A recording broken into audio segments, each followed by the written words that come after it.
Enfim, e hoje, além de trabalhar na Revelo, eu também sou mentor na ACE, na aceleradora de startups, e também dou aula em algumas escolas aqui de produto e design. E a ideia, galera, que eu queria trazer para vocês hoje, ele vai ser um papo um pouco diferente de métricas, tá? Não vai ser um papo óbvio no sentido de, putz, essas são as métricas que tem que olhar no e-commerce, essas são as métricas que tem que olhar no produto SaaS, porque isso vocês fazem uma busca no Google, vocês vão achar, né? A ideia aqui é falar um pouquinho de métricas e experimentação, né? Que é o lado acionável ali das métricas. Então, a gente vai falar um pouco sobre qual que é o mindset que vocês têm que construir no time de vocês, né? Para vocês rodarem aí experimentos olhando para os números certos. Quais são os tipos de experimento que dá para fazer.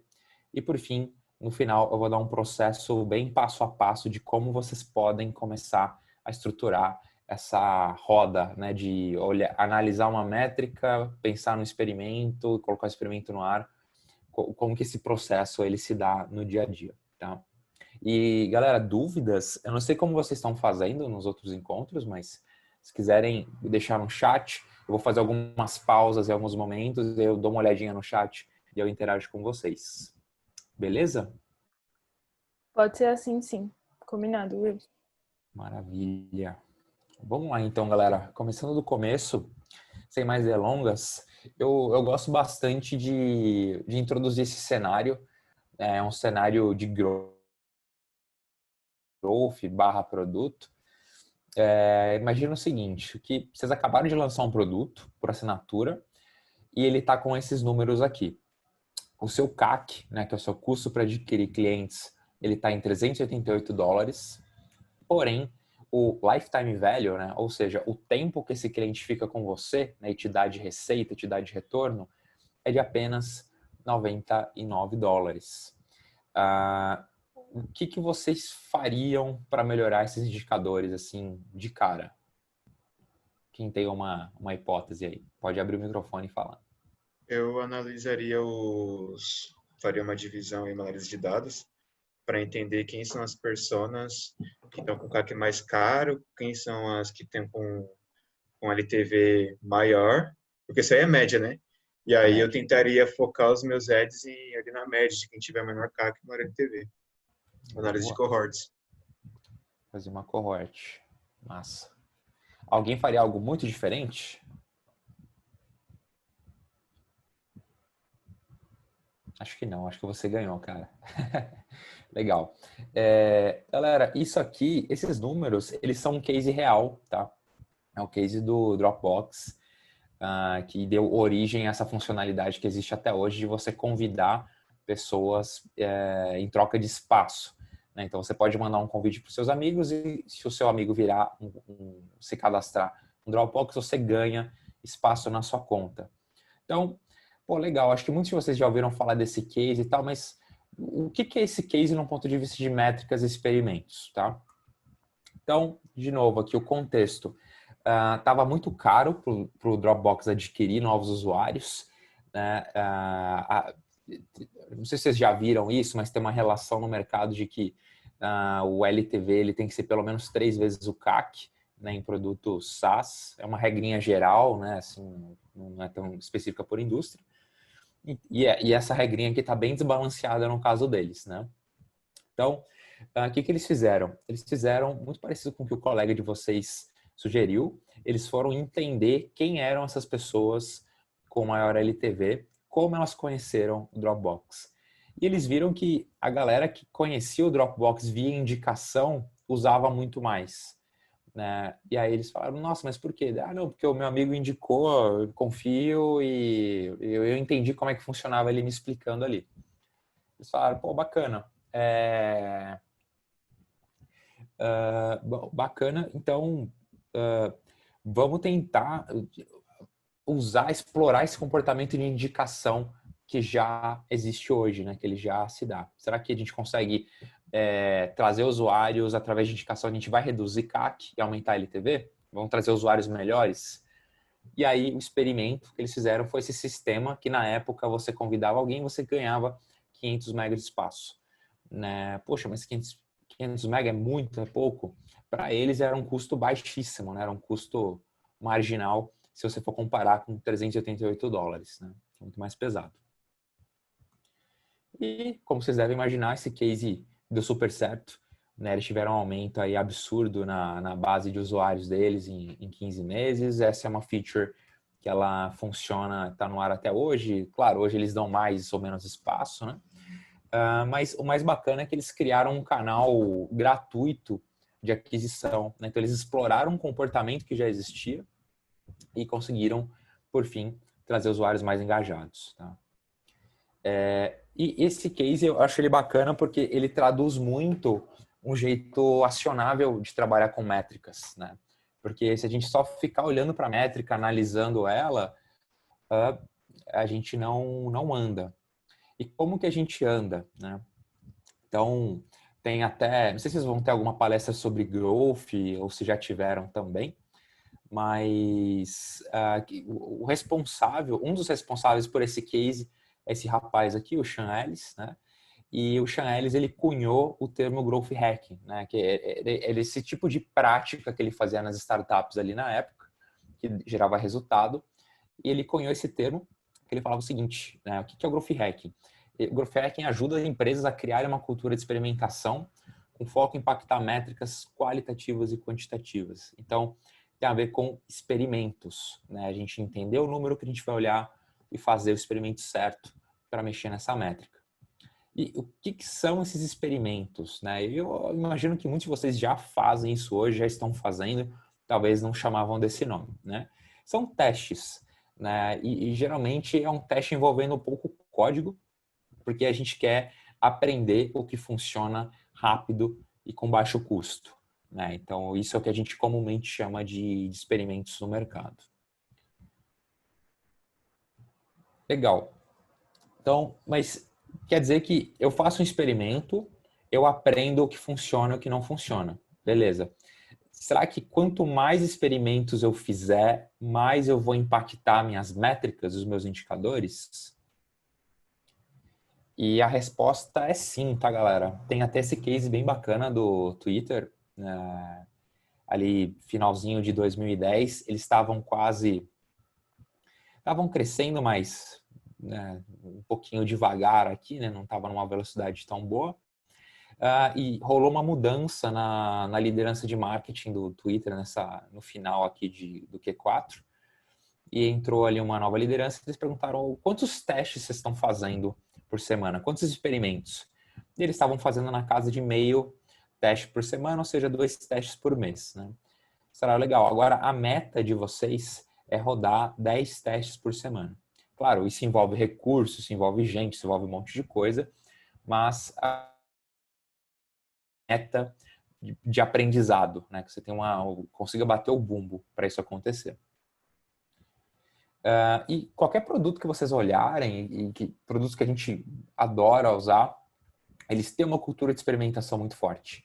Né? Aqui tem o link, se quiserem ver o case depois no detalhe, tá? Lá explica direitinho, mas o Airbnb, né, faz 700 experimentos por semana, o Booking faz mais de 1.000 experimentos ao mesmo tempo.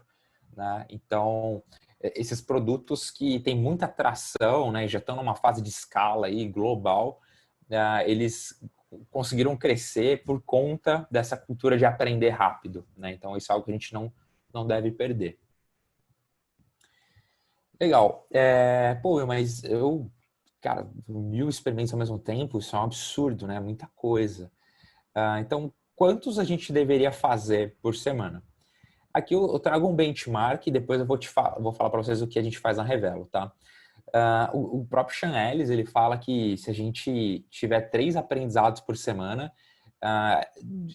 o time já pode ser considerado um time de alta performance. Né? O time conseguiu rodar 3 experimentos ou 2 experimentos em uma pesquisa, enfim, ele trouxe 3 aprendizados para dentro de casa, isso já é high performance. Como que a gente tem feito na Revelo? Cara, lá por ser um produto B2B, né, logo a gente tem menos tráfego, né, a gente tem menos dados ali, os experimentos eles demoram um pouco mais para maturar. Né? Então a gente tem uma meta interna de cada time, né, somos em 6 squads, cada squad traz um aprendizado, deve trazer um novo aprendizado por semana. Isso vai ser feito ou através de uma pesquisa ou através de um experimento. Legal. Então, entendemos aqui experimentos, né? Entendemos que isso é importante. Quanto mais experimentos a gente faz, mais a gente tem impacto na métrica, né? Agora, como é que a gente define as métricas da nossa startup ou do nosso produto digital? Eu trouxe 2 frameworks, tá, para ilustrar isso para vocês. Os 2 têm a referência aqui embaixo também, para quem quiser se aprofundar. O primeiro dele, eu gosto bastante desse framework, é o HEART. Ele foi criado por engenheiros do Google que tinham um desafio muito parecido com o de vocês, né? Cara, tem um monte de produto aqui, ou tem uma super inovação, super legal, mas o que eu olho, né? Será que não tem nenhum ponto cego que eu estou esquecendo? Então, eles criaram aqui esses 5 agrupamentos de métricas, né? E a gente preenche eles da esquerda para a direita, tá? Eu vou explicar como. Então, primeiro, happiness. Então, aqui entram os indicadores de satisfação do nosso cliente, né, dos nossos usuários. Engajamento. Né, aqui entram as métricas de interação. Né, então, quanto as pessoas estão interagindo e imputando dados e coisas no nosso produto. Adoção são as novas pessoas entrando. Né, então, quanto das novas pessoas que entram terminam o cadastro, começam a utilizar e assim por diante. Retenção, o quanto que essa galera volta, né, no final do dia. E task success, que é o sucesso na tarefa, que é legal. Digamos que a gente tenha a gente cuide de internet banking de um banco e o task success, né, o sucesso na tarefa do usuário, ali no nosso produto é ele guardar dinheiro, né, um produto de poupança, por exemplo, de investimento. Então, quantos usuários estão conseguindo guardar dinheiro? Né? E quanto dinheiro esses usuários estão guardando? Isso tem a ver com o sucesso que o nosso produto gera para os usuários. Né? Então, a gente mexe o ponteiro ali no final do dia. Então, são esses 6 agrupamentos de métricas. Mas a gente preenche esse cara aqui da seguinte forma. Primeiro, para cada um desses agrupamentos, você preenche qual que é o seu objetivo relativo a happiness. Então, por exemplo, eu quero aumentar a satisfação dos clientes para um NPS. Quero aumentar o NPS dos clientes. Esse é o nosso objetivo de happiness. Signal, qual que é o sinal de que isso está acontecendo? Então, aqui, signal talvez é uma palavra um pouquinho confusa se a gente traduzir literalmente para português, mas a gente pode pensar uma simplificação como se fosse uma meta. Né? Então, qual que é o sinal de que a gente está perto do nosso objetivo? Aí, aqui a gente põe a meta. Então a gente quer ter um NPS de 70, 80, sei lá, né? Vamos colocar o número. E aí, sim, a gente vai derivar e entender quais são as métricas que a gente vai acompanhar. Então, vamos acompanhar a NPS, dá para a gente acompanhar também a avaliação na App Store, dá para a gente acompanhar também reclamações na nossa central, tudo que for relativo a happiness para sustentar esse objetivo, a gente traz para cá. E uma boa prática, galera, sejam super enxutos, tá? Não sei se alguém já usa esse framework, mas tenta, sei lá, colocar de 1 a 3 métricas no máximo aqui em cada linha, tá? Se eu fosse para escolher entre 1 ou 3, eu preferia que todo mundo escolhesse uma métrica só para cada linha, porque quanto menos número a gente observa e acompanha, é mais fácil tomar decisão e mais fácil a gente seguir. Legal. E tem um outro framework que ele é super bacana também, para vocês escolherem a métrica. E esse framework aqui a gente usa na Revelo hoje, tá? Por isso até que eu trouxe para vocês conhecerem, que é o North Star Metric. O que é o North Star? Né? A gente tem que entender qual que é a métrica norte do nosso produto, ou seja, que é esse output aqui, que é uma métrica que ela tem um impacto direto, né, no nosso negócio, mas a gente não consegue controlar ela diretamente, né? Ela é um resultado. Legal, então essa é a nossa métrica norte e essa é uma discussão, é uma grande discussão, né? Só para vocês terem uma noção, na Revelo, a cada trimestre a gente revisa as métricas nortes de cada squad. né? Então, cara, será que a gente está olhando para o número certo? Será que a gente gerou impacto? Será que a gente tem ou não tem alavanca aqui? Né? Então, essa é a métrica norte. E, por fim, a gente vai quebrar essa métrica norte em métricas de input. Ou seja, quais são as ações do usuário que a gente controla, que a gente tem mais alavanca e que vão, no final do dia, influenciar a nossa métrica norte. São as métricas de input, ou alguns chamam de métrica de saúde de produto também. Tá? Vocês podem aí pensar em algumas delas. Na Revelo hoje, cada time tem uma ou duas métricas norte, né? No máximo. A gente prefere que seja uma, mas se tiver duas, em alguns contextos isso encaixa. E umas 3 ou 4 métricas de saúde que a gente vai acompanhando ali semanalmente. Então, é um pouquinho de como a gente estrutura e como a gente organiza. Então, se quiserem até fazer um brainstorm depois, desenhar esse gráfico aqui para o produto de vocês, né? Cara, qual que é o output, né? Qual que é o resultado que tem impacto no nosso business e quais são os inputs, o que a gente controla do usuário. Vou dar mais um exemplo da Revelo. Se a gente fosse olhar a Revelo como um todo, né, o output aqui seria, sei lá, algo como candidatos contratados, né, que é quando a empresa contrata um candidato na plataforma e a gente ganha dinheiro. Legal. Só que eu não consigo fazer um experimento para aumentar o número de candidatos contratados pela empresa, né? Tá muito longe essa métrica. E às vezes, que é uma métrica que tem a ver mais com receita, né? Que demora para ela aparecer lá na frente. Então, quais são os inputs que a gente consegue controlar? No caso da Revelo, a gente consegue controlar número de perfis que a empresa viu, número de convites que a empresa enviou, o que mais? E do lado do candidato tem outras métricas também, se ele preencheu ou não o perfil, né? Enfim, se ele tá com um perfil bacana ali para a empresa, chamar a atenção da empresa. Então, essas métricas secundárias são inputs e elas sim eu consigo fazer um experimento, né? Eu consigo fazer um experimento para ver se eu mostrar uma push notification, eu vou fazer o candidato responder mais rápido, né? Ou vou fazer a empresa ver mais perfis, né? E se eu mandar uma seleção de perfis para a empresa, será que ela vai ver mais perfis e vai aumentar a chance de contratar? Então, esse é o racional que a gente tem no dia a dia, tá? Quando a gente fala de escolher uma métrica e, a partir dela, desenhar um experimento. Boa. Tudo bem até aqui, galera? Tá fazendo sentido? Tá perto? Tá longe do dia a dia de vocês? Sim, por enquanto sim. Legal. Maravilha. Bom, eu queria dividir um pouquinho com vocês agora alguns tipos de experimento que vocês podem fazer e que, sem dúvida, alguns de vocês já fazem. Então, são experimentos para a gente conseguir melhorar essas métricas, aprender mais rápido o que funciona e o que não funciona.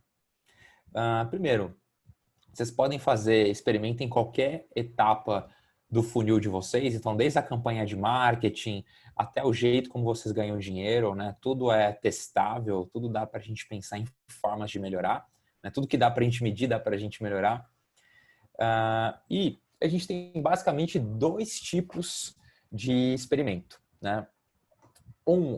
São experimentos de discovery, né? De descoberta, e outros são de otimização. Né? De discovery a gente tem 3 principais, né? Tem 4 na verdade, o 4 eu vou citar aqui, que são experimentos para a gente validar a proposta de valor, para a gente validar se a gente gera valor para o nosso usuário também. Eu vou entrar no detalhe de cada um desses caras e, por fim, a gente vai falar de experimentos de otimização, que é o famoso teste AB. A gente vai entender o que é isso, como é que funciona e tirar as dúvidas de vocês também. Legal, começando do começo, o primeiro tipo de experimento é o teaser mais landing page. Tá? A landing page é aquela página super simples, né, que não é um site, é uma pagininha explicando o produto de vocês, proposta de valor, benefício, como funciona e depoimentos, né, safety net ali. E esse tipo de experimento é bem bacana para a gente entender duas coisas. Primeiro, será que o que a gente está criando tem apelo para o mercado? Né? Então, será que as pessoas querem usar o que a gente está propondo? E do outro lado, a gente vai aprender quanto vai custar para adquirir essa demanda também. Então, vocês podem colocar a landing page no ar, ligar uma campanha de mídia dela, vocês não precisam nem ter um produto pronto, né? E começar a gerar tráfego e, enfim, ver quanto vai custar essa demanda para vocês no final do dia. Tá? Isso é mega importante, né? Porque no final do dia, vocês não conseguem mudar o canal, né? Os canais de marketing, né? Até do canal viral, que é o mais barato, até o venda enterprise, que é o canal mais caro, né? Que é a venda porta a porta, vocês não mudam, né? Esses canais, eles existem. Então, o nosso produto precisa encaixar no canal certo, né? Então, pô, o produto com ticket médio mais alto, cara, talvez eu não vou conseguir vender ele no Google Ads, né? Produto, sei lá, uma assinatura de R$ 5.000, um cartão de crédito. Cara, você não vai passar isso no Google Ads, né? Assim, só se for algo muito específico. Então, a gente tem que entender, né, qual que é o ticket médio certo para o canal que a gente vai explorar. Então, o Dropbox usou essa tática aqui. Eles fizeram um videozinho super tosco explicando como o Dropbox no ar tá até hoje. E eles jogaram no Hacker News, né? Então, eles nem fizeram propaganda no começo. Eles acharam um nicho, acharam uma comunidade e postaram lá e pediram feedback da galera. Isso foi super legal, conseguiram ali várias pessoas inscritas nos primeiros dias. E aí o Drew Houston lá, que ele é o founder do Dropbox, falou, então, pô, parece que tem tração, então realmente eu vou me dedicar, eu vou construir esse produto, né? Então ele tirou o risco primeiro da frente e aí ele construiu um produto que a gente conhece hoje. Então esse é o teaser mais landing page. A gente tem também o Mágico de Oz. O Mágico de Oz a gente vai conectando uma ferramenta uma na outra, ferramentas prontas, né? Então, pô, o cara preenche um Google Forms e disso ele vai para um Calendly, do Calendly ele vai para um board do Trello e etc. A gente cria uma grande gambiarra, só que para o usuário ele não sente isso, né? Então para ele parece algo automático. Então quem assistiu o filme Mágico de Oz vai, né? Vou dar um spoiler aqui no final, né? Entende que aquele ser lá, o Mágico de Oz, na verdade tinha alguém ali puxando as cordinhas, né? Então é esse o conceito. E um exemplo legal de Mágico de Oz, a gente faz bastante Mágico de Oz na Revelo, mas eu trouxe esse aqui do Easy Taxi, né? O Thales Gomes, quando ele começou lá atrás, ele falou, putz, antes de eu criar um aplicativo para chamar táxi, né? Que aplicativo não é algo tão barato da gente desenvolver, ainda mais 10 anos atrás, ele falou, eu vou ver se as pessoas pedem táxi pela internet, né? Vamos ver se eu tenho demanda e se eu consigo satisfazer essas pessoas, né? Então, ele está validando desejabilidade e validando valor. E ele criou uma página onde você falava os seus dados, onde você está e para onde você quer ir, e ele chamava um táxi para você. Para o usuário, isso parecia automático, né? Então parecia algo, enfim, que já funcionava, já era tecnológico, mas na verdade era o Thales que recebia esse formulário, ligava para a cooperativa de táxi e mandava lá um táxi na tua casa te buscar, né? Então é um exemplo aqui de como a gente consegue às vezes validar, e às vezes a gente pensa, né, putz, não dá, preciso criar um app para validar minha ideia, eu preciso de muito código. Mas na verdade não, né? Se a gente quebrar bem a cabeça, a gente consegue entender aí se tem demanda e se a gente gera valor com pouco ou nenhum código. E por fim, o concierge. O concierge, ele nada mais é do que a gente, antes de criar um produto digital, tecnológico, a gente criar um serviço, né? Então a gente rodar o serviço na mão até a gente aprender muito bem.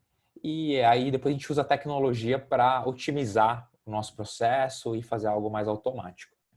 Vou dar um exemplo rápido aqui da Porto Seguro Faz, né? Eu já fiz um projeto com eles onde, primeiro, Porto Seguro Faz é um e-commerce da Porto Seguro.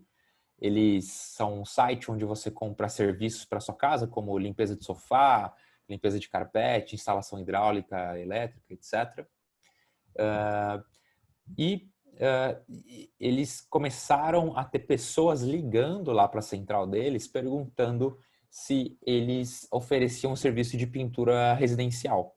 E na época eles não ofereciam, eles não tinham prestadores que sabiam fazer esse serviço, eles não sabiam nem quanto cobrar, como cobrar, enfim, estavam totalmente no escuro. A gente fez um trabalho de discovery para eles.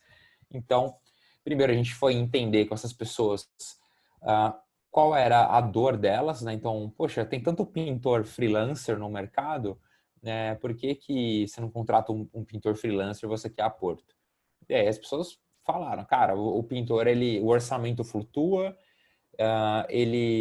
o prazo flutua e muitas vezes ele deixa muita sujeira depois, né? Então a gente identificou os problemas do usuário, a gente criou uma proposta de valor para resolver isso, que era pintamos sua casa 24 horas, sem sujeira e sem surpresas no orçamento, né? Que é uma proposta de valor que ela encaixa exatamente com os 3 problemas que a gente tinha identificado. E, enfim, para rodar esse serviço, né, a gente lançou uma landing page super simples, explicando como ele funciona, cadastrou lá no site da Porto, e a gente combinou o seguinte, vamos ver se tem demanda e vamos ver se a galera vai ficar satisfeita. Isso que a gente queria aprender. Bom, a gente começou uma parceria, né? Então, antes da gente treinar os nossos prestadores de serviço para eles fazerem pintura, a gente fez uma parceria com uma empresa de pintura profissional, né? Uma empresa que conseguia entregar essa proposta de valor da Porto. E a gente fez uma parceria com eles. Falou, a gente vai te gerar lead para vocês por um tempo, depois a gente vai absorver esse serviço, mas eu vou te gerar lead de graça, né? E você vai lá, atende meu cliente e depois eu vou ver se ele ficou ou não satisfeito, né? E eu te dou, né, uma parte aqui desse pagamento. Então, essa parceria foi feita, né? Esse concierge foi feito. Então, você, usuário, entrava na página da Porto, preenchia seus dados, isso gerava um cadastro. Essa empresa te ligava em nome da Porto Seguro, né? Falava, empresa tal, eu estou ligando em nome da Porto, e eu quero ir na tua casa fazer um orçamento. Então, eles iam na tua casa fazer o orçamento, você pagava, e quando você pagava, a gente ligava para essas pessoas e perguntava como é que foi a satisfação delas, o que elas acharam do serviço. Então, a gente criou uma máquina de feedback, né? Uma máquina de aprendizado, e onde a gente conseguiu ir mexendo ali no produto, né? Então, super manual, né? Nada tecnológico. Hoje esse produto já escalou, né? E o mais bacana desse case é que em 2 meses com esse MVP rodando, esse produto já, né, do e-commerce, né? A segunda maior receita, né, na verdade. Então, foi um número bem bacana, cara, super manual, super MVP. Então, só deu certeza para a gente de que, cara, faz sentido automatizar e faz sentido a Porto ter uma base de prestadores para fazer esse serviço com uma margem melhor, né? Esse é o concierge, galera. E, por fim, nosso amigo teste AB. Alguém aqui já faz teste AB? Já ouviu falar? Conhece?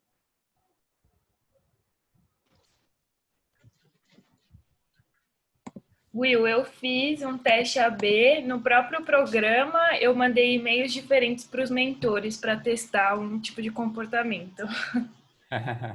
Legal. Não, boa. Eu mandei. Ah, pode continuar. Não, eu só ia contar um pouquinho o que é para a galera, né? Não sei se está todo mundo familiarizado com o termo, mas o teste AB é o tipo de experimento que a gente faz quando a gente quer otimizar um indicador específico, né? Então, que é isso? Então, o teste AB, a gente mostra versões diferentes de uma interface, de uma comunicação, de um e-mail para o nosso usuário, e o software do teste AB vai dizer para a gente no final qual das 2 versões trouxe mais cadastros ou trouxe mais receita ou a métrica que vocês quiserem acompanhar, tá? Então é basicamente isso, né? Então uma parte vai ver uma versão A e outra vai ver a versão B, né? Um pouquinho do teste AB. Para fazer um bom teste AB, é bacana vocês usarem uma calculadora de tamanho de amostra, né? Eu não sou estatístico, tá? Eu sou designer, então não me façam perguntas difíceis de estatística, mas a calculadora de tamanho de amostra, ela diz basicamente o seguinte: você coloca lá quanto tráfego você tem, quanto de conversão você tem hoje e qual que é o uplift que você quer ver na conversão, qual que é a melhora. E aí você coloca lá os dados do teu experimento e a calculadora vai te retornar e falar, então você precisa de X usuários passando no fluxo A e X no fluxo B para que você tenha um resultado estatisticamente válido, né? E tem a significância estatística, tem uma série de outras coisas. Mas essas calculadoras, elas ajudam a gente a entender quantos usuários tem que passar no fluxo e, por fim, aí com isso você consegue entender qual que vai ser a duração do seu teste, né? Será que é um teste de uma semana, de um mês? Como que isso vai funcionar? E aí a gente tem que prezar pelos testes mais curtos, né? Que geram ali mais aprendizado, mas isso também vai de caso a caso.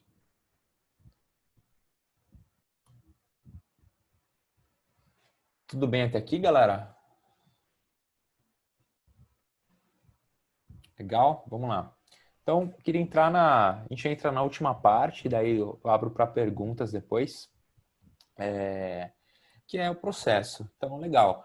A gente entendeu um pouco qual que é o mindset de experimentação que a gente precisa provocar, quais são os tipos de experimentos que a gente consegue fazer. Agora, beleza, como é que eu faço esses experimentos no dia a dia? Qual que é o passo a passo? Aqui é uma visão super simplificada, tá? Mas que super funciona, ela super para de pé, de como esse processo se dá. Então, a primeira coisa, a gente precisa definir qual métrica a gente quer melhorar, qual input, né? Se eu estou trabalhando com aquele framework da North Star, qual input eu quero melhorar. Aqui, vou dar um exemplo para vocês. Imagina que a gente trabalha no Netflix e essa aqui é a nossa telinha de pagamento, né? Então a pessoa ela coloca os dados aqui para ela conseguir avançar com a assinatura dela. Beleza, essa é a nossa telinha e qual que é a métrica que a gente vai acompanhar? Então aqui eu trouxe um bom exemplo, um exemplo ruim. Uma boa definição, sei lá, 5% dos usuários termina o formulário de cadastro de cartão de crédito, né? Ou seja, a gente tem um bounce de 95%, né? Então 95% das pessoas vão embora nessa tela, que é um número bem alto. Então, essa é uma definição específica, tá? E é muito melhor do que poucos usuários terminam um cadastro de cartão de crédito, né? Que é uma coisa muito genérica e o que é pouco e o que é muito, né? Então, na hora de escrever o experimento de vocês, sejam mais específicos do que genéricos, tá? Para a gente evitar ambiguidades. Legal. Uma vez que eu defini a métrica, eu vou levantar ideias de melhoria, né? Então, aqui vocês podem fazer uma ideação aí com o time de vocês, ou sozinhos irem pensando em como é que vocês podem aumentar esse número, né? A gente vai levantando as ideias aqui, então desde, dá para encurtar o formulário, dá para pedir o cartão depois, dá para oferecer uma promoção se o usuário desistir, dá para fazer um monte de coisa, né? A gente vai levantando essas ideias. O problema não é levantar ideia, é escolher qual ideia a gente vai fazer, né? Qual que é a mais assertiva. Então, tem alguns frameworks que nos ajudam a priorizar as ideias. Esse aqui ele é super simples, que é a matriz de valor-esforço. Então, qual ideia gera mais valor para o usuário e requer menos esforço de implementação, né? Então, isso aqui vocês vão fazer uma discussão com o time de vocês e no final do dia vocês vão plotar as ideias aqui no quadro, né, de qual é mais bacana para o usuário e qual é mais fácil da gente fazer.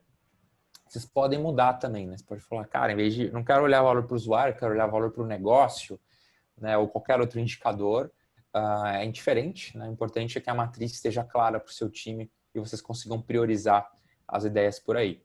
E, de novo, quando a gente fala de experimento, o ideal é a gente atacar os experimentos que vão ter mais impacto e que são mais fáceis de fazer, tá? E aí, assim, a gente consegue gerar bons números aí no curto prazo.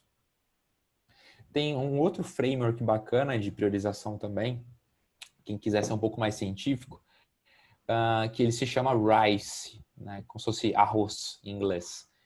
Que no RICE você vai avaliar as suas ideias em 4 critérios.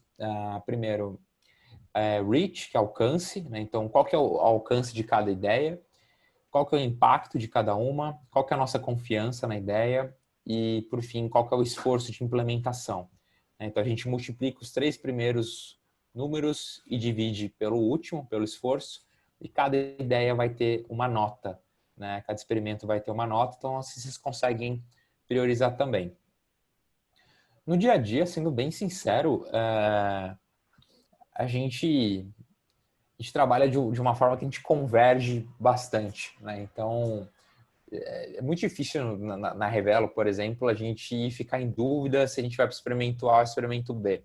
Geralmente, conversando e vendo os prós e contras de cada um, a gente já consegue se decidir, a gente não acaba precisando ter que usar um framework para escolher a melhor ideia, tá? Mas talvez para exercitar esse músculo aí no time de vocês, pode ser bacana puxar uma conversa dessa. Legal. Priorizei minha ideia, agora é hora de escrever a minha hipótese, né? Então, hipótese é o que você vai fazer e que resultado você espera alcançar, né? E a hipótese ela tem que ser quantificável. Então, por exemplo, dar mais destaque para o preço vai aumentar a conversão de 5 para 10% em uma semana, tá? Esse é o uplift que a gente quer observar. Ah, Will, mas como você sabe que vai ser 10%? A gente não sabe, né? Na verdade, a ideia aqui é você entender que número faz sentido para o funil de vocês. Então, às vezes, para chegar nesse 10%, você vai precisar fazer uma engenharia reversa ou uma continha de padeiro, né? Então, poxa, o nosso funil ele funciona assim hoje, tem esse gargalo aqui. Se a gente conseguir 10% de conversão, a gente consegue bater a nossa meta de vendas, né? Ou bater a nossa meta de receita do mês ou do quarter e assim por diante. Então, para chegar nessa meta, vocês vão precisar fazer algumas continhas de padeiro aí, né? Com todo respeito aos padeiros, claro, mas vocês vão precisar entender que número é esse. E não esquentem muito a cabeça, assim, sabe? Aqui a galera até chama isso de draw a line in the sand, né? Então, cara, às vezes o time só precisa que você coloque uma marca no chão falando, ó, isso aqui é sucesso e as coisas elas se encaminham, né? Então é importante que todo mundo tenha essa clareza de como que está o número hoje e como esse número tem que ficar.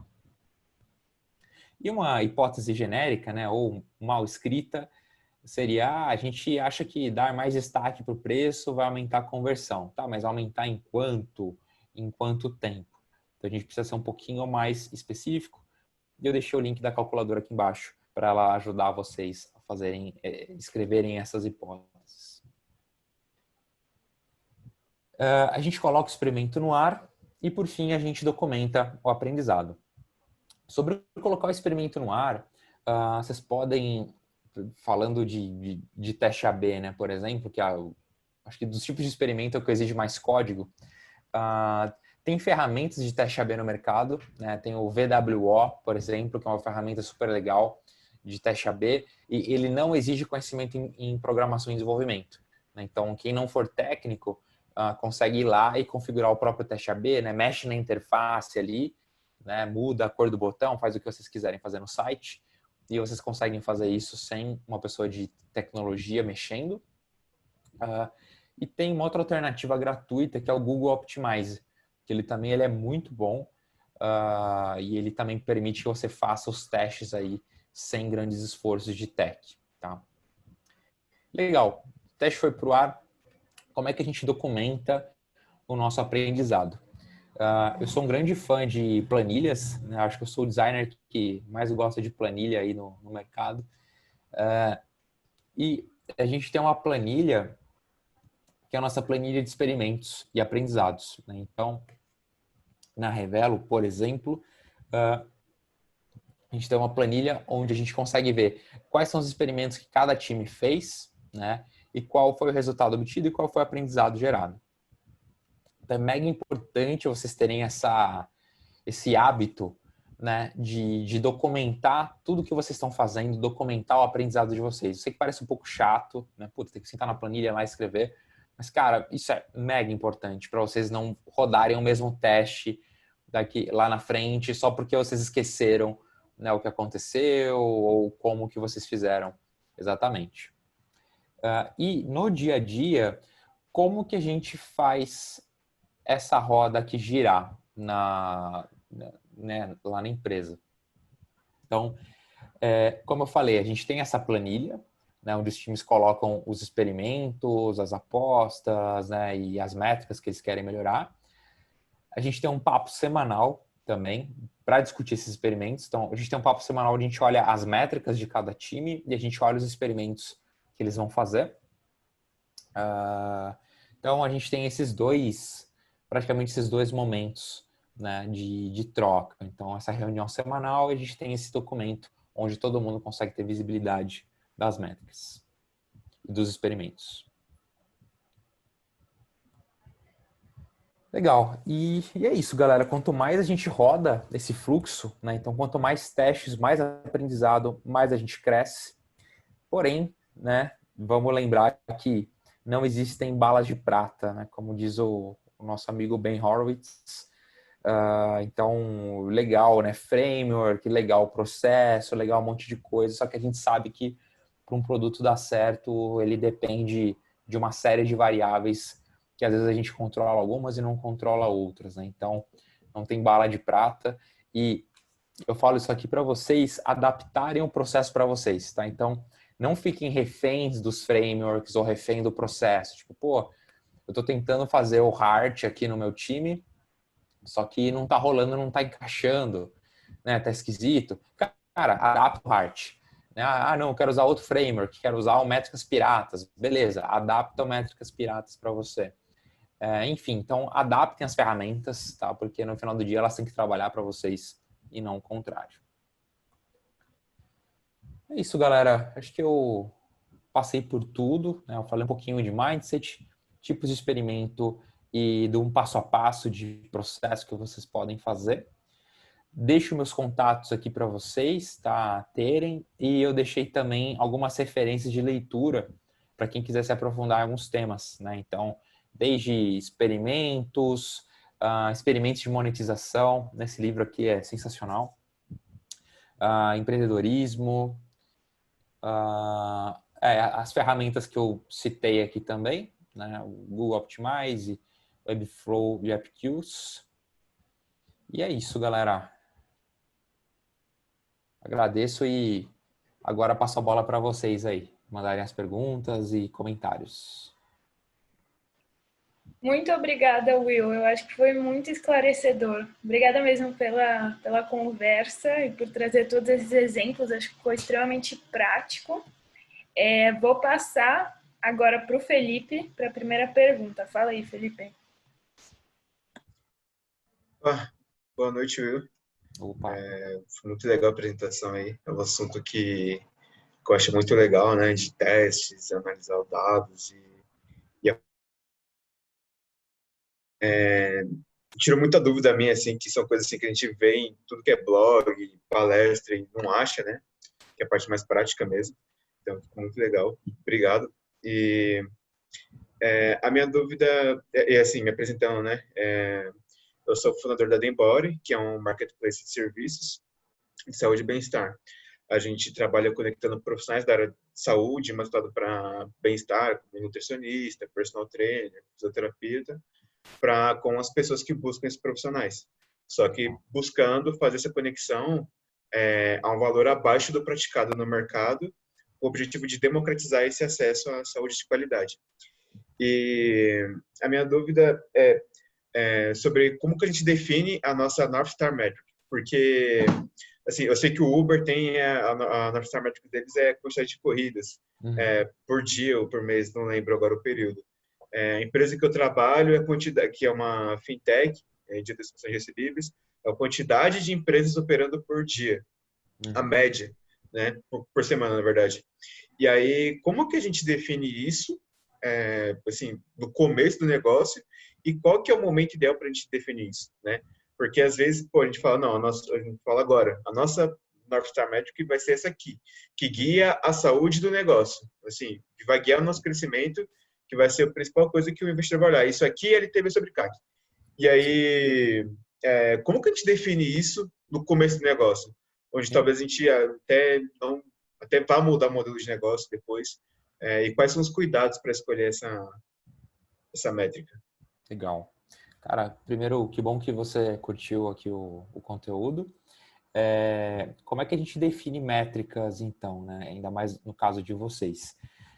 Primeiro, evite as famosas métricas de vaidade, né? Que são aqueles números que não significam que o negócio vai bem, nem que a gente está gerando valor para o mercado, né? Vou dar um exemplo esdrúxulo, que é, sei lá, número de seguidores no Instagram, né? O número de curtidas no Facebook. Tipo, isso são exemplos de métricas de vaidade que são aqueles números que, fora do contexto, eles não querem dizer muita coisa, né?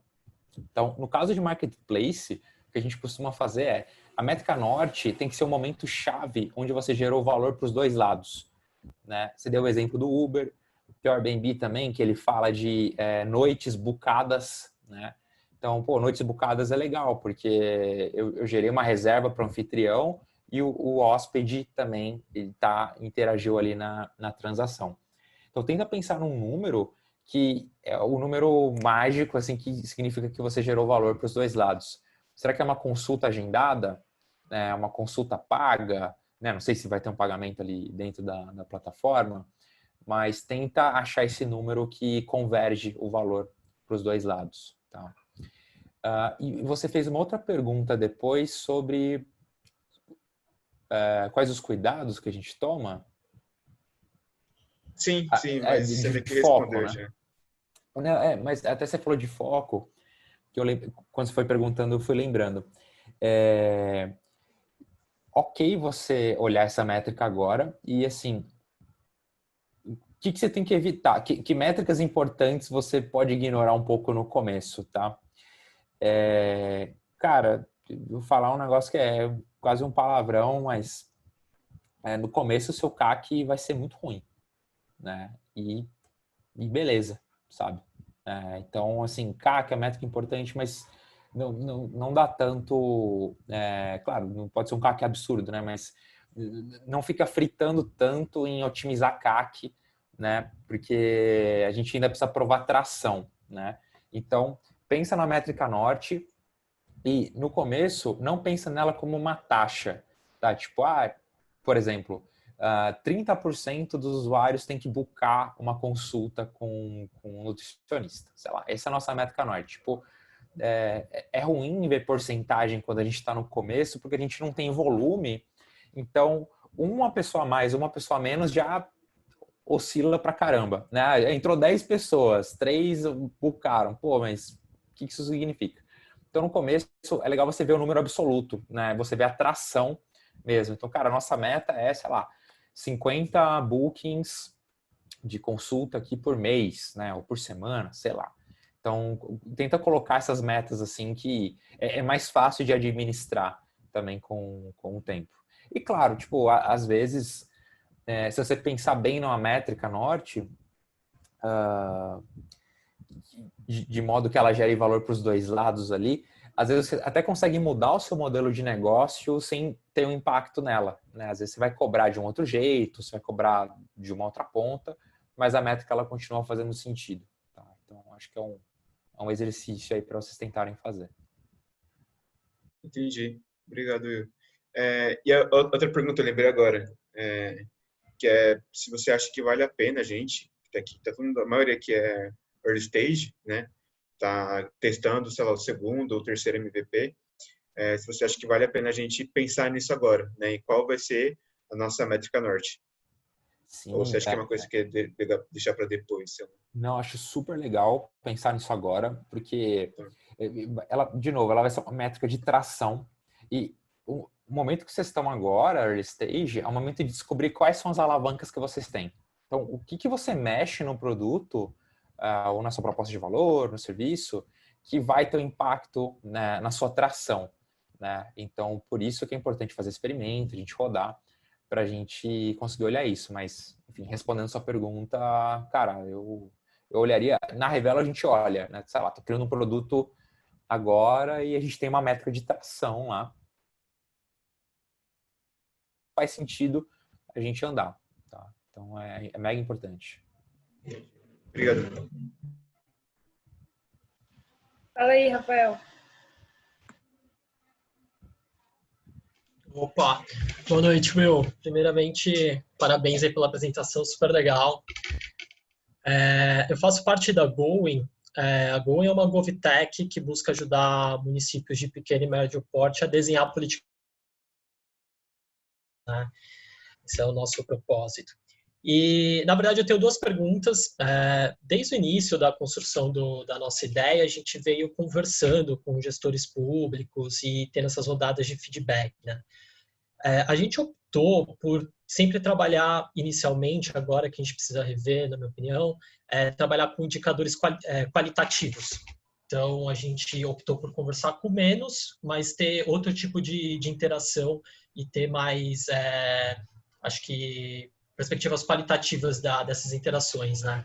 E aí a primeira pergunta é nesse sentido. Então, assim, quando faz sentido ter uma métrica qualitativa e métricas quantitativas? Se isso muda conforme o desenvolvimento do negócio? Por exemplo, faz sentido, eu vou optar por métricas quantitativas quando eu tenho um espaço amostral grande e, enfim, essas questões, né?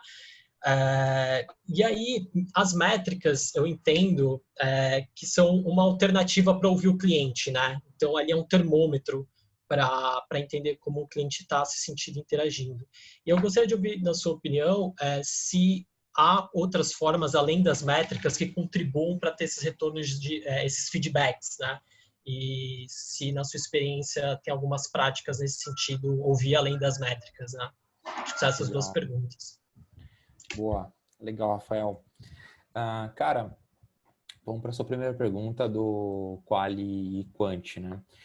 Antes de eu responder, me dá um exemplo de métrica qualitativa que vocês querem acompanhar, só para a gente ver se a gente está falando da mesma coisa. Não sei se vai ser bem uma métrica, porque o que a gente fez foi muito testar o que a gente estudou na literatura, né? Então, por exemplo, quais as principais dores que o gestor encontra quando ele vai identificar um problema, né? Então, ele vai falar para a gente, eu passo por essas questões, eu entendo que esses são os problemas, esses são os potenciais, né? A gente veio trabalhando no desenvolvimento desses tipos de perguntas, assim, para começar a identificar potenciais alternativas. Então, é descobrir as dores do mercado, né? Descobrir a dor desses gestores. Isso seria um lado mais qualitativo para vocês. Isso, eu entendo que sim. Não, perfeito, ótimo. Cara, para isso, tem até um gráfico aqui que eu posso dividir tela com vocês, que eu acho que ele vai meio que ajudar a responder as duas perguntas ao mesmo tempo. Espera aí que tá abrindo aqui.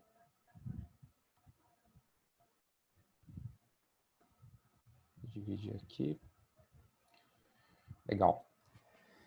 Cara, quali e quant, né? Então, quando a gente usa cada uma dessas duas coisas e que outros métodos existem para a gente responder essas perguntas? Então, métodos, existem vários, tá?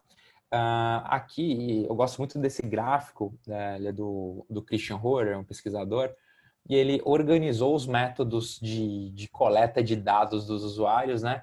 Em dois eixos. Então, aqui em cima tem os métodos que a gente pega comportamento, ou seja, o que a pessoa fez, e aqui embaixo eu pego o atitudinal, ou a opinião da pessoa. Então aqui é o que a pessoa fala e aqui é o que ela realmente faz. E no outro eixo eu tenho o qualitativo e quantitativo, né? Então legal, a gente tem um monte de método aqui, desde entrevista com o usuário, focus group, análise de métricas está aqui em cima, né? Esse clickstream analysis, A/B testing e assim por diante. Beleza. Só que esse gráfico aqui só ele não nos ajuda muito, né? Que você fala, legal, tem um monte de coisa, só que quando que eu uso cada um desses caras? Então, para isso, né, o Christian, ele até... Não sei se dá para vocês enxergarem bem aí. Tá um pouquinho ruim, mas acho que dá para ler. Ele fala, cara, antes de usar o método, define muito bem a sua pergunta. Então, qual que é a pergunta que você está fazendo? Porque se você quer descobrir o que as pessoas fazem e com que frequência, você vai precisar de métricas para isso, né? Então, que se eu oferecer, qual vai ser a conversão de vendas se eu oferecer um produto que custa X para os usuários? Cara, você precisa de métricas para responder essa pergunta, porque você quer saber a conversão, né? Agora, se você quer saber o que as pessoas falam, a opinião delas, você vai para os métodos naturalmente mais qualitativos, né, como entrevista, survey e assim por diante. Isso aqui é descobrir por que as pessoas se comportam daquele jeito e como você pode propor uma abordagem melhor. Aí sim a gente vai para métodos como teste de usabilidade, né, e pesquisa de campo, que são esses métodos mais também naturalmente mais qualitativos. Então, um bom time de produto, ele consegue circular nesse gráfico aqui semanalmente, né? Então, cara, qual que é a pergunta-chave que a gente tem para responder essa semana? Qual que é a principal dor do gestor? Beleza, pô, então a gente quer entender os porquês, né? Vamos fazer uma entrevista com o usuário e vamos entender como que esse gestor se comporta. Legal, entendemos. Poxa, vamos entender se o gestor topa fazer um test drive da nossa solução, né? Vamos criar uma landing page e soltar isso no ar. Então, aí a gente vai para um método quantitativo. Então, esse gráfico ele ajuda você a navegar, né, muito bem. Então, a moral da história, o Luca achou uma imagem melhor aqui, ó. Deixa eu ver se eu consigo abrir. Valeu, Luca. Obrigado. Bem melhor. Então, a ideia aqui é essa, cara. Tenha muito claro que pergunta você quer responder e aí você escolhe o método a partir dessa pergunta.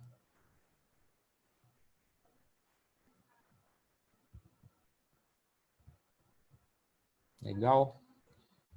Muito bom, Agora, obrigado. Lucas levantou a mão Lucas. aí. Will? Oi. Acho que tem alguém na minha frente. Acho que é o Lucas, né, Marina? Isso.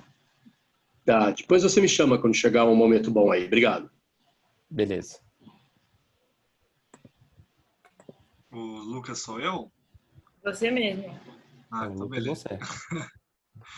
Bom, tem muitos Lucas aqui. Muito obrigado pelo tempo também. Nossa, tá sensacional esse conteúdo e ouvir de você, Will, nesse sentido de... Vou comentar um pouquinho brevemente o que a gente faz e o que a gente tenta validar assim de uma forma também recorrente. Meu nome é Lucas, eu faço parte da Ecomilhas, junto aqui com o Matheus Bueno. A Ecomilhas é uma startup de benefícios para a mobilidade ativa, então a gente tenta conectar usuários com produtos em cima de um sistema de recompensas em milhas urbanas. Então, toda vez que um usuário anda de bicicleta, transporte público, carona, transporte elétrico, enfim, né, num conceito multimodal, ele acumula milhas e essas milhas são trocadas por descontos nos nossos produtos de parceiros. Para tentar organizar um cenário de teste aí, né, muito esse momento de marketing no início, né, principalmente marketplace de 2 pontas, a gente está querendo inventar um marketplace de 3 pontas. A gente criou um ambiente que a gente chamou de GP, né, que é o Grand Prix, que é uma corrida sem trajeto. As pessoas saem onde elas quiserem, elas chegam onde elas quiserem, o que importa para a Ecomilhas em si é a submissão da rota delas na nossa plataforma e aplicativo, e a gente tem uma noção ali de como que elas estão comportando com isso em uma competição. Para fazer isso e aumentar o alcance, que a gente viu que deu muito certo, foi justamente as parcerias, então, com algumas entidades das nossas personas envolvidas. Então, a gente já fez um GP para bike delivery, a gente já fez um GP para cicloturista, a gente já está fazendo agora, mirando num GP para universitários, né, nesse público universitário. A gente tem 4 métricas, eu queria que você pudesse, assim, criticar à vontade sobre isso, porque a gente não consegue partir da superficialidade delas. Né? Tem 2 métricas nossas, que são os trajetos enviados e os quilômetros enviados. Então, a gente tem uma noção de quantos quilômetros são enviados ali por trajeto. O número de usuários que tem uma recorrência, enviam todos os dias ali as rotas para a nossa plataforma. Mas o começo da experiência está sensacional. Mas o final da experiência está ali com uma parte faltante. O resgate não está acontecendo. né? Então, como a gente está criando o cenário de corrida, como toda boa corrida tem um prêmio, então a gente tem um prêmio ali no pódio, como toda boa corrida também tem sua inscrição. Então, a gente tenta fazer esse focus group controlado ali, para aí sim direcionar e coletar ali a experiência durante o Grand Prix, durante a corrida sem trajeto, que a gente gira ali em torno de 15 dias, né, 10 numa média de dias ali, para direcionar isso. Então a gente tem uma sensação de que, nossa, esse negócio é novo, quero ver, ter uma curiosidade de testar essa plataforma, mas logo em seguida do próximo mês, né, esse resgate que a gente queria ter, que é onde a gente iria capitalizar, não tem, né? Então, às vezes a gente não sabe se é o modelo de negócio ou se é o teste que está né, de uma forma contaminada. Uhum. Então, é mais ou menos esse o cenário que a gente está hoje. Quais são as 4 métricas? Você falou trajetos enviados, quilômetros Trajeto, enviados, recorrência. isso, é trajetos enviados, quilômetros aprovados, porque não necessariamente o trajeto enviado vai ser aprovado, ele precisa passar por alguns critérios nossos. Números de usuários recorrentes ali, que estão submetendo por dia, e o resgate, né, de milhas, porque a gente queria que as milhas fossem resgatadas por produtos. E aí, por enquanto, não está acontecendo essa última parte da experiência. Legal. Você tem quase que um funil, né? No começo você tem inputs, né, do usuário, quantos deles voltam e quantos deles estão realmente tendo os benefícios ali, né, do resgate. Cara, parece bem coberto, né? Eu não sei se... E outra, eu também não conheço muito do business, né? Então não sei o quão cirúrgico eu consigo ser agora. Mas talvez você pode trazer uma métrica um pouco mais qualitativa aí para te ajudar a aprender mais rápido o que não está funcionando, né? Então, sei lá, você pedir uma avaliação, não sei se vocês já pedem isso hoje em algum momento da pessoa, do serviço de vocês, talvez é um jeito legal de você levantar insumo e entender por que o resgate não está acontecendo, né? Então, talvez, se a gente fosse olhar o Heart, né, talvez uma métrica de happiness seria legal para vocês entenderem e entender o outro lado também. Quem que é a galera que está resgatando pra caramba, que está mega satisfeita, o que eles estão falando, né?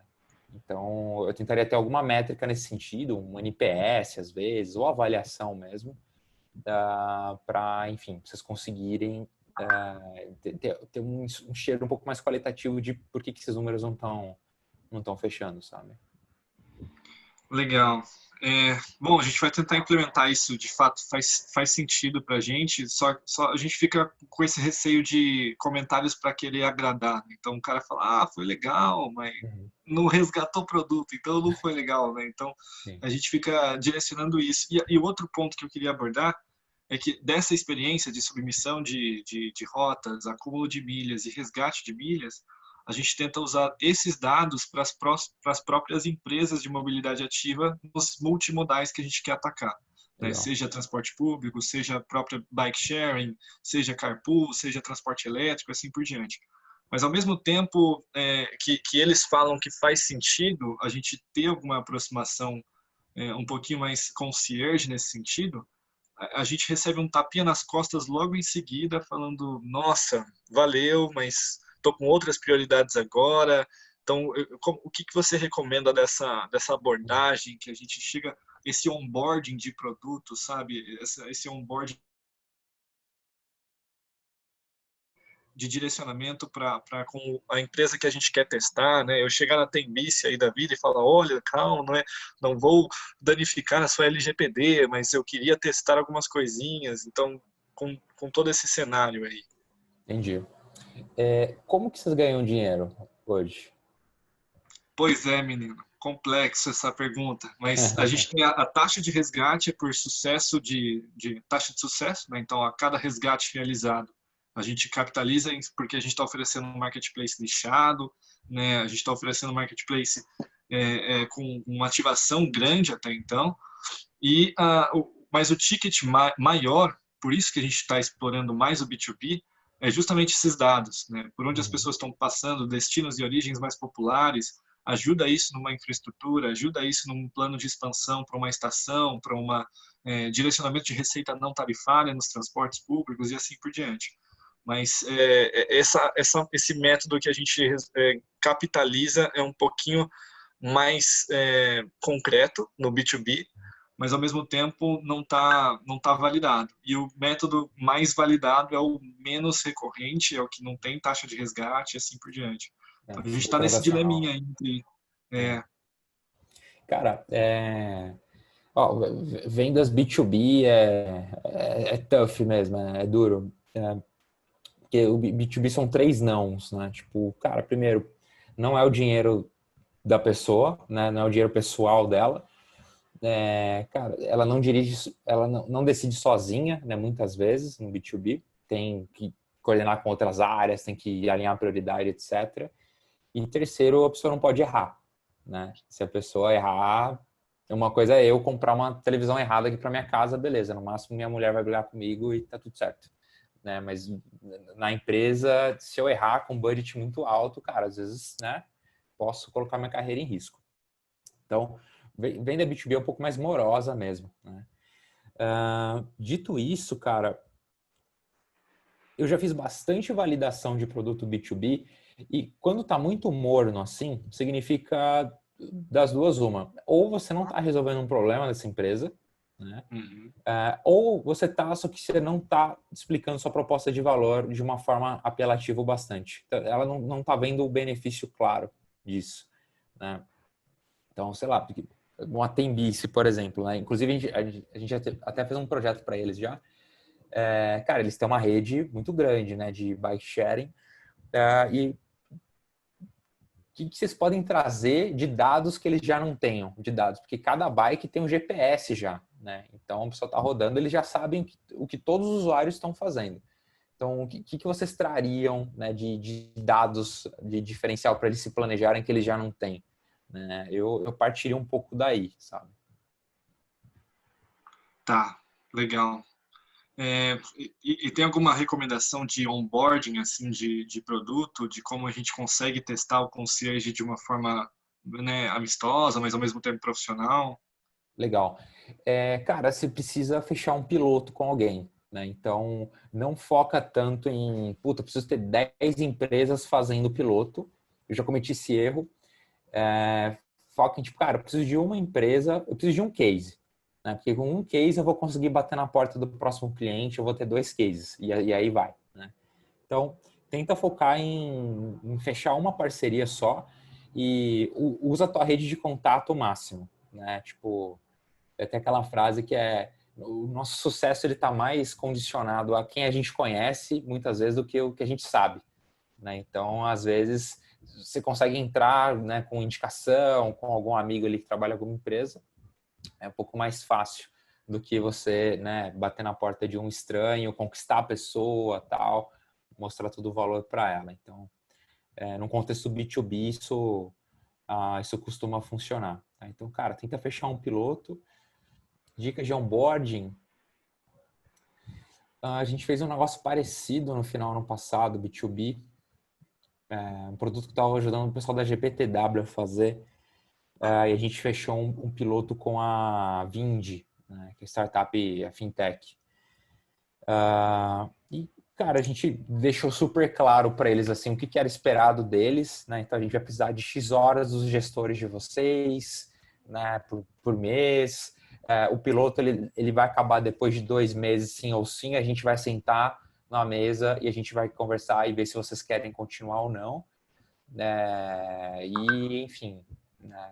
A gente deixou muito claro, a gente deixou fácil para eles também, né? A gente não a gente fez a lição de casa e, enfim, deixou para eles tiverem que se mover o mínimo possível, eles já estão participando e já estão recebendo valor, tá? Então, é uma dica aí, talvez tenha uma abordagem parecida. Perfeito, obrigado, cara. Obrigadaço. Boa. Will, antes de eu passar para a próxima dúvida, eu achei interessante esse tema, eu queria tirar uma dúvida. Quando você está falando de um projeto piloto para outra equipe, para outra empresa, mesmo num MVP, quando você já está numa empresa, numa startup consolidada, Em geral, esse projeto piloto é cobrado ou vocês fazem a título de teste sem cobrar? Cara, eu já vivi os dois cenários. A gente já fez um piloto pago, né, que era um projeto de RH antes de eu entrar na Revela, inclusive, e aí tinha que pagar R$ 150 a cada pessoa que a gente levasse para ela de indicação, né? Então, esse é um piloto pago, foi super legal. E a gente conseguiu entrar nessa empresa via indicação, via relacionamento também, né? Então, por isso que a gente teve essa entrada mais suave. Mas é ok você fazer isso grátis também. Na literatura, se vocês forem ver, os autores falam que não. Tipo, não, você tem que cobrar porque a pessoa tem que ter algum tipo de comprometimento com você, né? O cara tá abrindo a carteira para... Então, quer dizer que o seu produto realmente está gerando valor. Porém, cara, tipo, a gente já tá num mundo tão saturado de soluções que às vezes você conseguir a agenda das pessoas já é muito difícil. Então, assim, se você consegue fechar uma POC, né, um piloto com uma empresa e a pessoa vai te dedicar um número X de horas ali, né, para dar feedback, etc., usar, eu acho bacana, já gera aprendizado, né? E aí depois do período de teste você pode voltar com uma proposta e falar, olha, acabou o piloto, se quiser continuar, custa X. É até um jeito de você validar para ver se realmente está resolvendo uma dor da pessoa, né? Se ela fala, não, legal, agora eu quero pagar vocês. Legal, faz muito sentido, era uma dúvida que eu tinha. Luísa, agora, fala aí.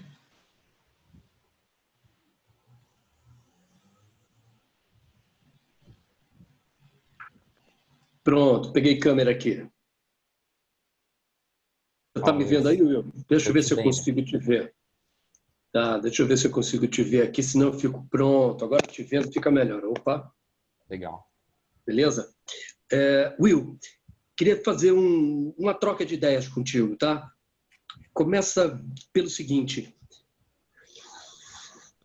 Diante de toda essa tecnologia que você apresenta para métricas, o quanto tem de antropologia por trás disso? Sabe? Uhum. Me pergunto isso pelo seguinte, Will. Nesses últimos 10, 11 anos, dando mentoria para startups, eu vejo que faltou a muitos fazer o que o Thales Gomes fez e que você tão bem descreveu. Botar a mão na massa, tirar a bunda da cadeira e fazer o contato direto com o drama ou a satisfação daquele que ele quer ter como público para ele, né? E essas métricas, imagino eu, devem ter mudado bastante com o advento da pandemia. Então, o que era um comportamento previsível, provavelmente deve ter mudado. Eu estou certo nesse meu raciocínio, Will? Cara, eu acho que você está certíssimo. Eu não sou estudado em antropologia, mas se a gente combinar que a gente entender o comportamento da sociedade, né, e como que isso reflete no nosso produto, o comportamento dos indivíduos, sem dúvida. O processo de discovery, ele é exatamente isso. Cara, você get out of the building, né, levanta a bunda da cadeira, porque a verdade está fora do prédio, né? Então, é você entender quais são as dores. E quando a gente fala de dor, a gente está falando de três coisas. E por isso que é importante entender o público. A gente está falando de qual que é a frequência que essa dor ocorre, né? Qual que é o impacto que essa dor gera na pessoa, né? É um impacto financeiro, é um impacto de tempo. E, por fim, como a pessoa resolve essa dor hoje. Tá? Então, os empreendedores têm que tentar responder essas três perguntas, assim. E, cara, isso só dá para fazer com conversas e com muita pesquisa qualitativa, né? Não tem jeito. Não tem jeito. Inclusive, Will, foi ótimo você tocar nessa questão de dores, né?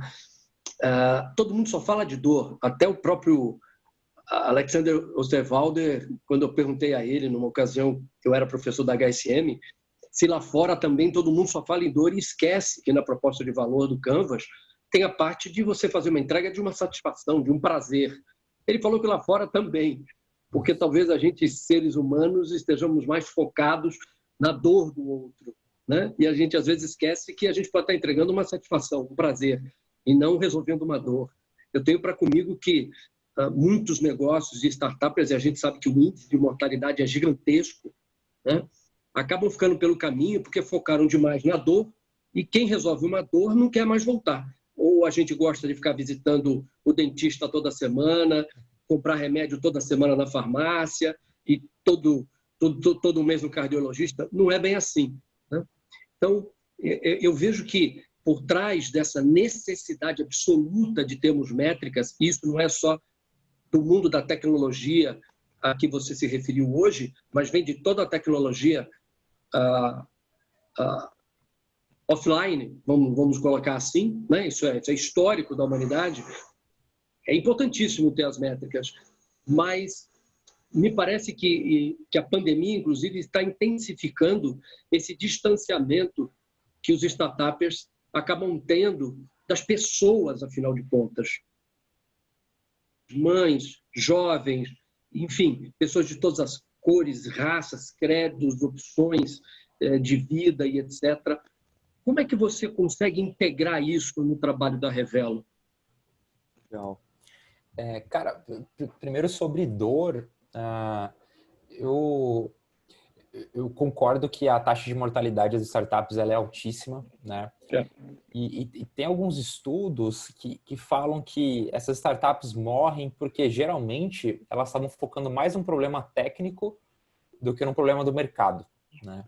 Então, às vezes o founder ali ou a founder gosta muito de programar e fala, quero criar uma API de analytics, isso, aquilo, outro, e a pessoa fica apaixonada, só que aquilo meia dúzia de pessoas compraria, né? No final do dia, então isso não é um business.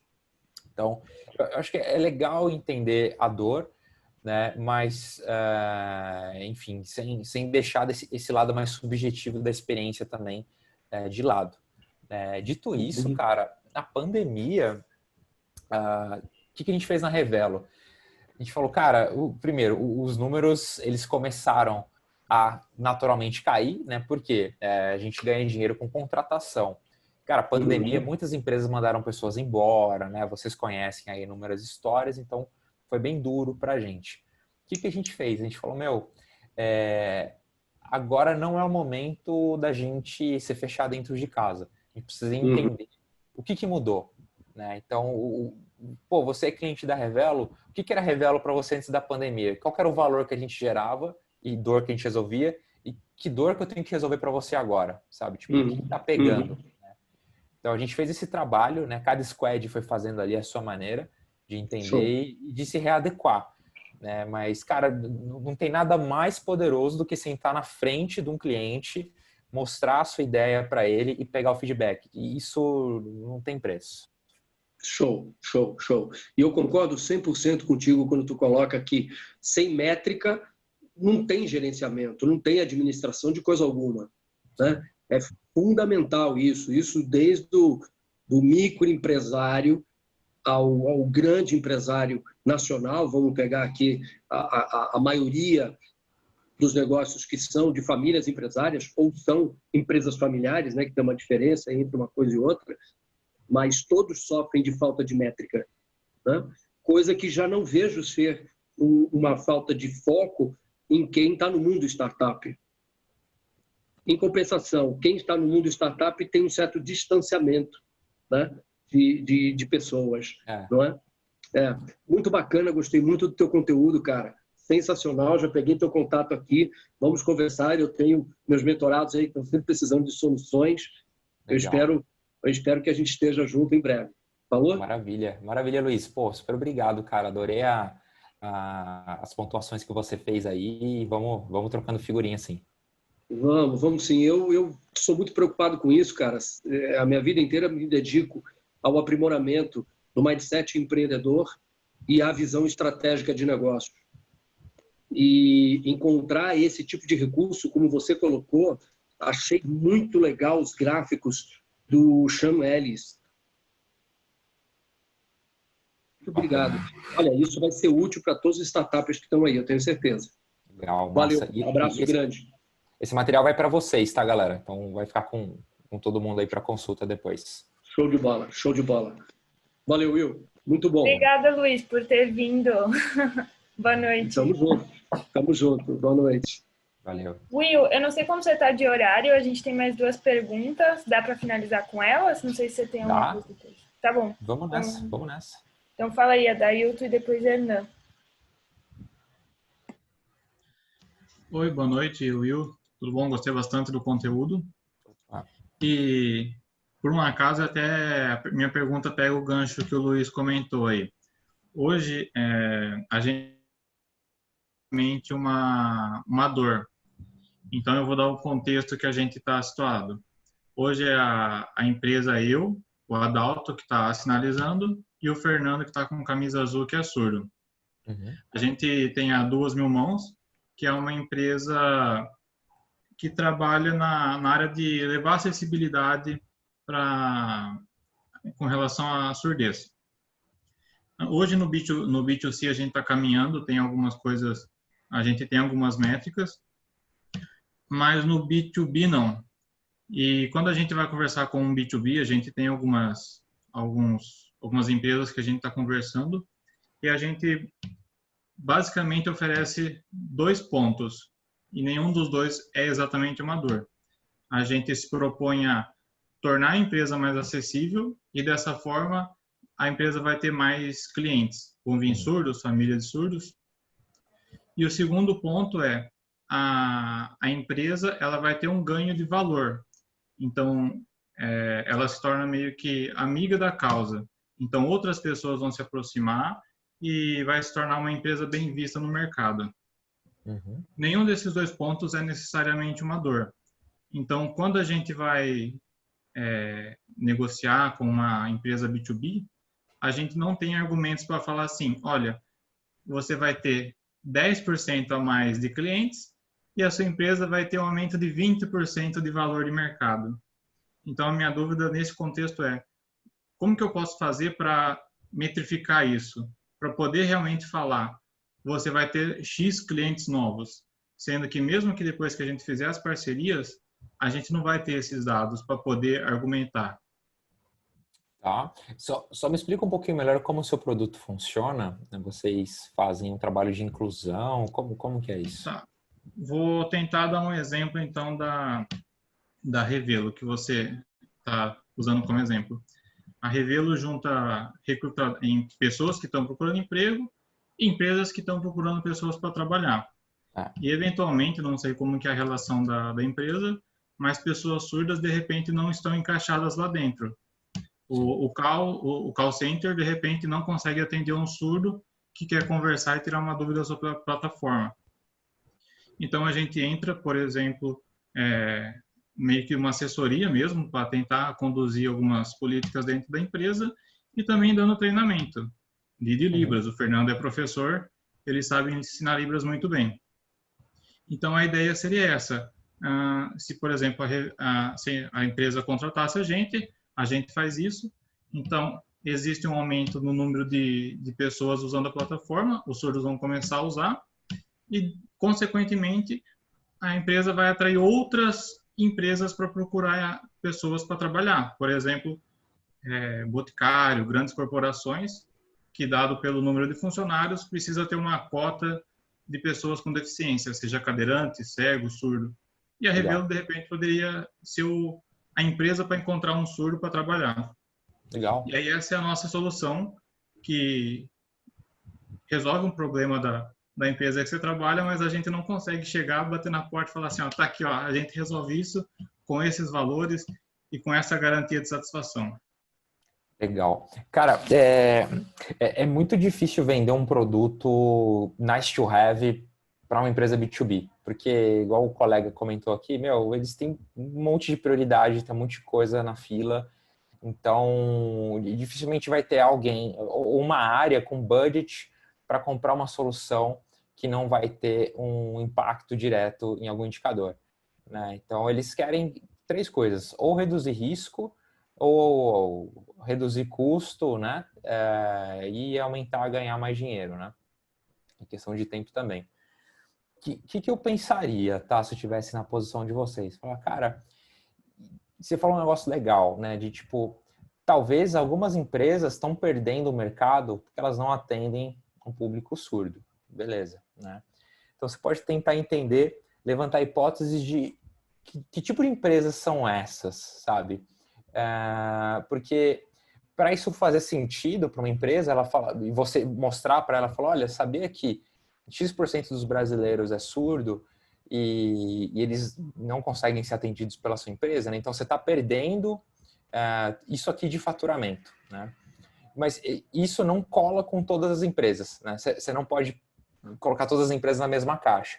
Então, eu pensaria quais empresas B2C, né, na minha opinião, B2C, porque eles olham para a população inteira, eles não vendem para outras empresas, né? Quais empresas B2C que tem um produto de massa e que o potencial desse produto está sendo limitado porque eles não atendem o mercado de surdos, entendeu? Eu tentaria ir nesses caras. Sei lá, será que vou falar uma besteira aqui também. Será que é uma operadora de celular, por exemplo, né, a TIM? Né? Se um surdo ligar para a TIM ou se comunicar, como que vai ser? Será que eles estão preparados para isso? Poxa, se virar para a TIM e falar, vocês vão aumentar em 0,005 o faturamento de vocês atendendo surdos, eles vão dar um pulo, né? Então, é só um exemplo de que exercício eu faria para tentar achar o público B2B certo. Tá? Posso dar pitaco aí pro Adalto? Fala aí, Luiz. Adalto, sabe uma coisa que talvez seja um bom caminho para você? Fazer um movimento mostrando para a sociedade o quanto um deficiente auditivo pode contribuir para a sociedade. E em cima da autoridade que vocês adquirirem neste movimento, organicamente, você pode começar a ter resultados.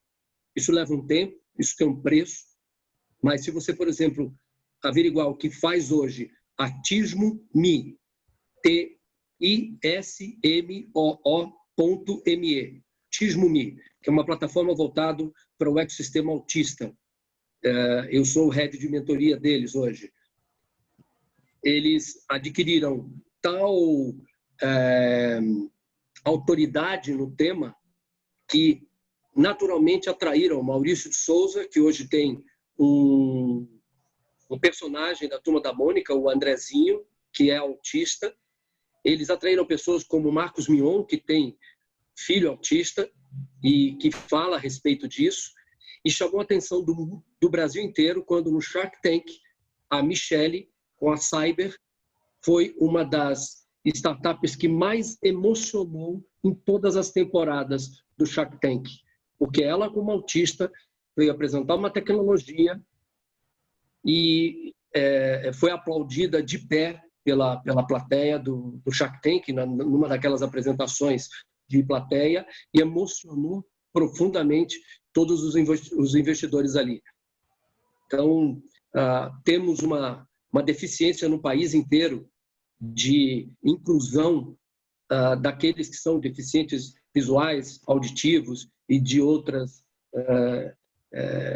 pessoas especiais, que é preciso criar antes o movimento para poder obter os resultados.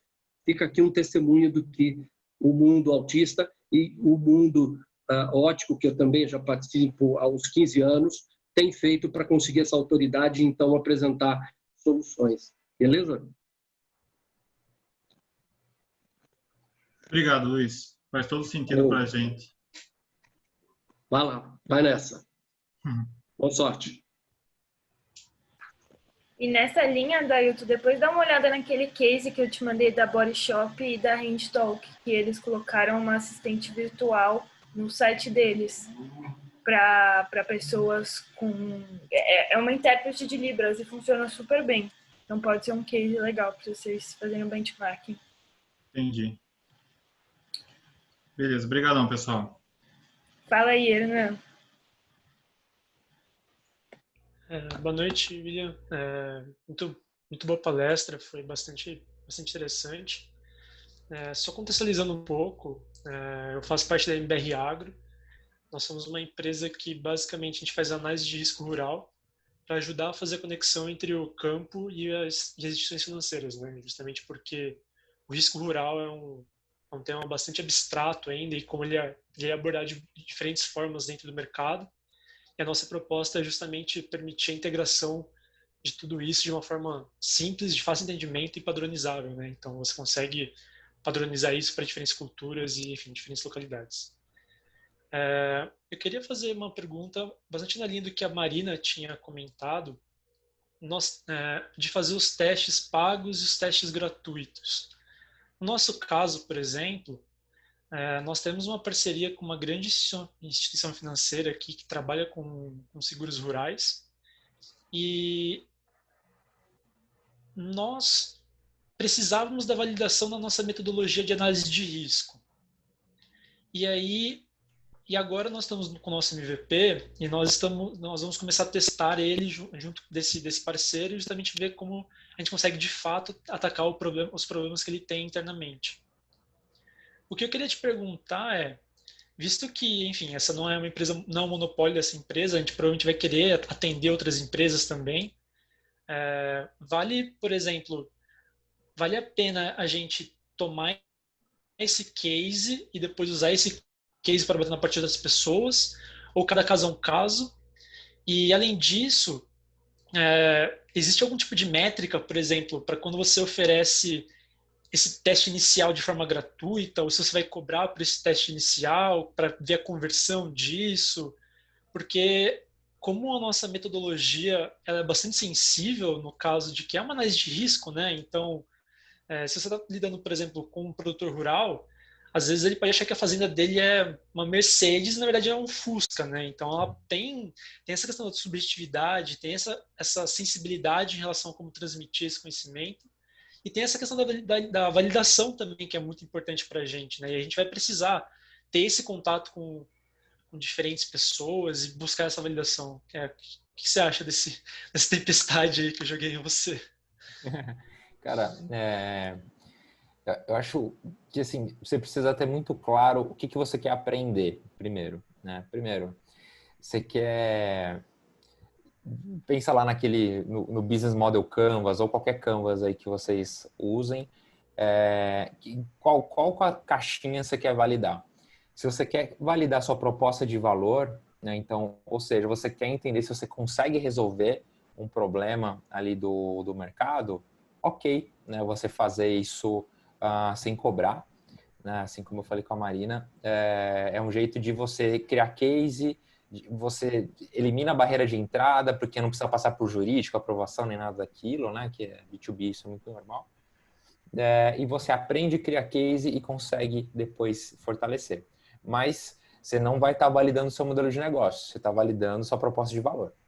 Se você quer validar receita, como você ganha dinheiro, aí você teria que comprar, que vender, né? Sim ou sim a tua solução e entender que preço que faz sentido, que preço que não faz e assim por diante.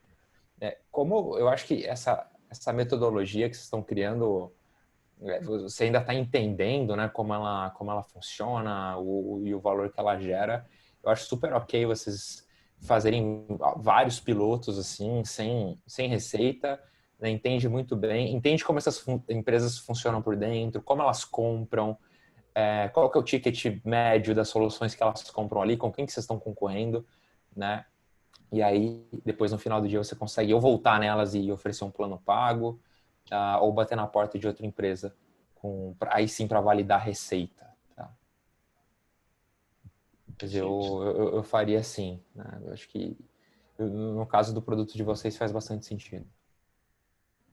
Entendi. Obrigado. Will, a gente chega ao final, então, do encontro de hoje. Muito obrigada pela presença, pela palestra e, na verdade, por essa mentoria no final. Acho que foi excepcional, tirou muitas dúvidas. Muito obrigada mesmo. No que você precisar e que o Nuneu puder ajudar também, sempre conte com a gente. E obrigada pela presença hoje. Legal, galera. Novamente, obrigado pelo convite. Foi uma honra falar aqui com vocês. E contem comigo aí. Se pintar alguma dúvida, né, lembrar de algum conceito depois, pode mandar mensagem no LinkedIn que eu respondo todo mundo. beleza? Valeu, galera. Boa noite aí. Boa noite. Obrigadão. Tchau, tchau. Obrigado, Will. Valeu. Obrigado, Marina. Valeu. Tchau, tchau. Tchau, Luiz. Tchau.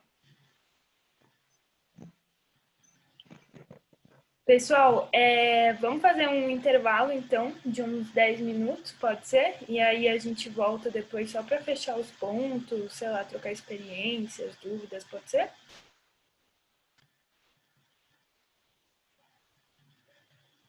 Voltamos, então, 8h28.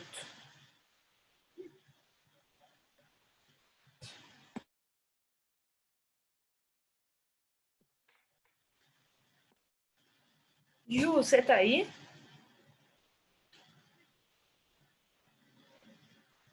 Ju?